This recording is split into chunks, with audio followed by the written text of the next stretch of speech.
Hello guys, வணக்கம் and welcome back to the Filmapathi YouTube channel. 2022 Pongal அன்னைக்கு துணிவு படம் ரிலீஸ் ஆனதுக்கப்புறம் கிட்டத்தட்ட 2 வருஷம் நம்ம ஏகேவுக்கு எந்த படமுமே வராமல்.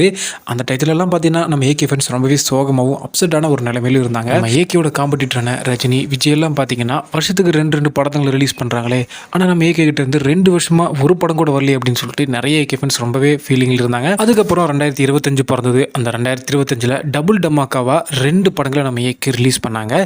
ஒன்று விடாமிர்ச்சி கல்ட் கிளாசிக் படமாக போயிடுச்சு. ஆனால் குட் பேட் அக்லி பார்த்தீங்கன்னா கமர்ஷியலாக ஒரு மிகப்பெரிய சக்ஸஸான படமாக நம்ம ஏகே ஃபேன்ஸுக்கும் ஏகேவுக்கு அமையுது. மார்க் ஆண்டனி படத்தோட வெற்றிக்கு அப்புறம் நம்ம ஏகேவை டைரக்ட் பண்ண ஆதிக் தன்னோட ஸ்டைல் ஆஃப் மேக்கிங்கில் அவருக்கு பிடிச்ச அதே ஃப்ளேவரில் ரொம்ப டிஃப்ரெண்ட்டாக கிரேசியாக வில்லன்கள் கிட்ட சேட்டை பண்ணக்கூடிய ஒரு ரெட் டிராகனை நம்ம ஆதிக் அவர்கள் இந்த படத்தில் ப்ரொஜெக்ட் பண்ணியிருப்பாரு. இந்த காலத்து இளைஞர்கள் ஒரு சில ட்ரக்கு மேலே அடிக்ட் ஆகிற மாதிரி ஏகே ஃபேன்ஸ் எல்லாம் இந்த ரெட் டிராகன் கேரக்டர் மேலே மிகப்பெரிய லெவலில் அடிக்ட் ஆகிட்டாங்க. இன்ஸ்டால ஸ்டோரி போகிறதுன்னு, வாட்ஸ்அப்பில் ஸ்டேட்டஸ் போகிறதுன்னு குட் பேட் அக்லி ரிலீஸ் ஆன டைத்தில் ரெட் டிராகனோட புராணமாகவே தான் இருந்தது. ஸோ இந்த ஜிபியோட அடிக்ஷன்லேருந்து வெளியே வர்றதுக்குள்ளார நம்ம ஏகேயோட அடுத்த படத்தை நான் தான் டைரக்ட் பண்ண போகிறேன் அப்படின்னு சொல்லிட்டு ஆதிக் அவர்கள் அன்அஃபிஷியலாகவே ஒரு இன்பதிர்ச்சியை கொடுத்தாரு. அதுக்கப்புறம் பெல்ஜியமில் இருக்க ஒரு ரேசிங் அரேனால ஒரு ரிப்போர்ட்டர் கிட்ட நம்ம இன்டர்வியூ கொடுத்த ஏகே ஃபாஸ்ட் அண்ட் ஃபியூரியஸ்க்கோ இல்லை F1க்கோ சீக்கிரம் எடுக்கும்போது அந்த படத்தோட டேரக்டர் என்ன நடிக்கிறதுக்கு கூப்பிட்டாங்கன்னா கண்டிப்பாக முழு ஈடுபாடோட நான் அந்த படத்தில் போய் நடிப்பேன் அப்படின்ற மாதிரி நம்ம ஏகே சொல்லியிருந்திருக்காரு. ஸோ இந்த ஒரு விஷயத்தை கேட்டு நம்ம ஏகே ஃபேன் சும்மா இருப்பாங்களா? ஃபாஸ்ட் அண்ட் ஃபியூரியஸ் படத்தோட 10வது பாகத்தை டைரக்ட் பண்ண லூயிஸ் லெட்டேரியனை லாஸ் ஏஞ்சலஸில் இருக்கிற ஒரு மிகப்பெரிய 7 ஸ்டார் ஹோட்டலில் தன்னோட ஃபேமிலி ஃபங்க்ஷனுக்காக போயிருக்காரு.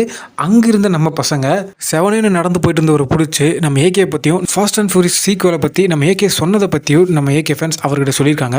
அதுக்கு நம்ம லூயிஸ் லெட்டேரியன் நானும் அதை பார்த்தேன், சரியான சூழ்நிலை வரும்போது அவரோட ஆசையை நிறைவேற்றலாம் அப்படின்ற மாதிரி சொல்லி அங்கிருந்து கிளம்பியிருக்காரு. ஸோ இப்போதைக்கு 2027 ஃபாஸ்ட் அண்ட் ஃபியூரியஸோட 11வது பாகம் வரும் அப்படின்ற மாதிரி ஒரு தகவல் இருக்குது. இந்நேரம் அந்த படத்தோட ஷூட்டிங் போயிட்டு தான் இருக்கும். நம்ம ஏகே இதில் ஃபுல் ஃபிளெட்ஜ் ரோல் பண்ணினாலுமே ஒரு சின்ன கெஸ்ட் ரோல் பண்ணால் கூட அந்த படத்துக்கு இந்தியாவில் ஒரு மிகப்பெரிய லெவலில் வரவேற்பு கிடைக்கும். ஸோ என்ன போல யாரெல்லாம் நம்ம ஏகேவை ஹாலிவுட் சினிமாவில் பார்க்க ஆசைப்படுறீங்களோ கமெண்ட்டில் ரெட் கலர் ஹார்ட்டை போட்டுடுங்க.